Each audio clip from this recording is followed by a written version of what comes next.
o má kọjá mẹ́ta kẹ́ bóòlù dèrè èrò ṣàlàfíà rẹ̀ wà ẹ máa wo ètò Bísí Ológe show ètò ìgbàsí ètò ìgbàyùn ètò ìbárajọ ẹ má wo my name is Bukky Raji Ambode ẹ máa wo ètò Bísí Ológe show èèyàn wa ní pàdé wa ní ẹ̀jẹ̀ mi ló sọ̀ ní catch ya later.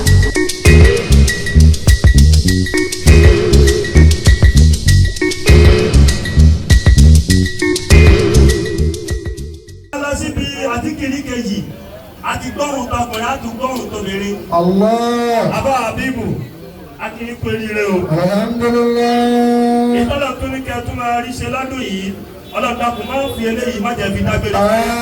Àmín. Abba Habibu ẹ máa kú náwó àṣe tún ṣe ìnáwó ajẹ́. Ọlọ́run má ṣe ilẹ̀ ọkàn tó kù tẹ́ ó ṣe tẹ́ òfin dágbére fáyé. Habibu ẹ máa kú ọdún àṣe tún ṣe lọ́dún ní ajẹ́. Ọlọ́run má ṣe ilẹ̀ ọkàn tó kù tẹ́ ó ṣe tẹ́ òfin dágbére fáyé. Wala quwwata illa billahi al-aliyyil azim. Àbíkiri sáàni lọ́dọ̀ àyà wa Queen Sayyidat Queen Sayyidat ẹ̀yìn náà wá gbé wa débẹ̀ lọ́dọ̀ wa.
Àṣẹ àṣeyọrí ọlá àṣeyọrí ànábì sallallahu alaihi wasallam sallallahu alaihi wasallam.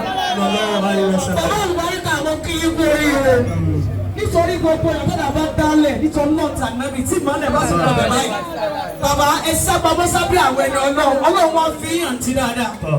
àwọn akẹ́kọ̀ọ́ fún yín bàbá ọlọ́run ṣàwọlé ìtànàbí wa mọ́ Rasulullah ìkẹ́ni mọ́lá.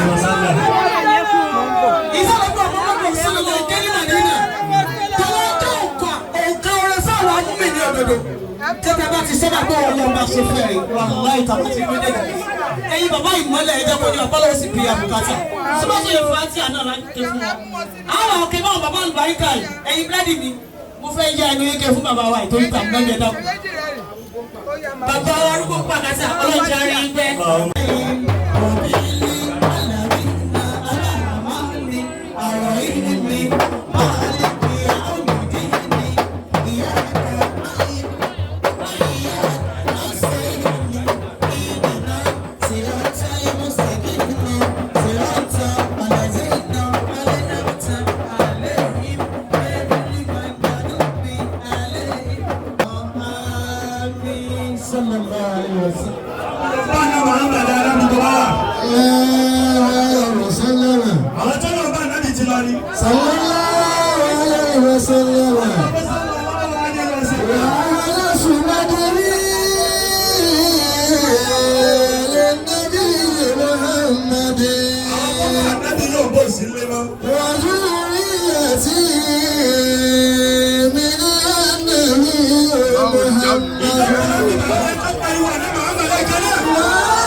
Balógun. Àdámọ́lá wáyà tó.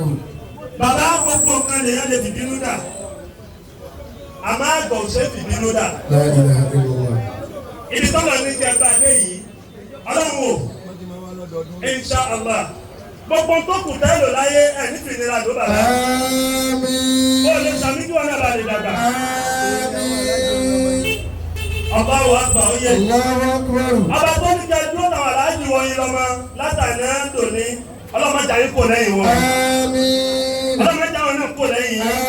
Àmín. Ọlọ́mọ sàbọ̀wájú ọlọ́run. Sallallahu alaihi A ti wasallam. dín náà, a ti ń kí àwọn bàbá wa ní ìmáàmù Fáradé. Àdámọ́lá wáyà tó. Bàbá ìbò ti mọ̀ wọ́n ti pa òdú níwọ̀n.